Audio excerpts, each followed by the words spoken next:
In this video, I'll show you how to add an expense category in QuickBooks.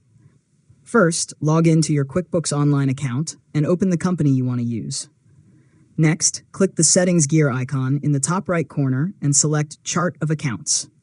Now, click the New button in the top right corner to create a new account. After that, select Expense as the account type. Then, choose the detail type that best matches the type of expense you want to track. For example, you can choose advertising, office expenses, travel, or another option that fits your business.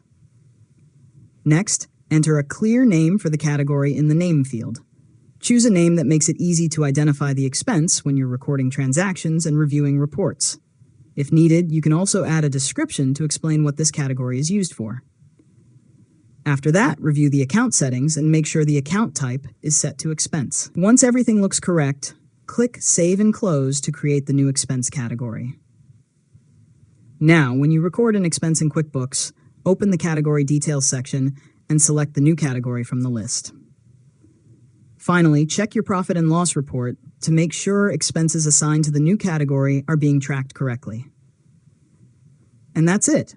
You've successfully learned how to add an expense category in QuickBooks. If you found this tutorial helpful, make sure to subscribe to Learn Mode Lab for more tutorials.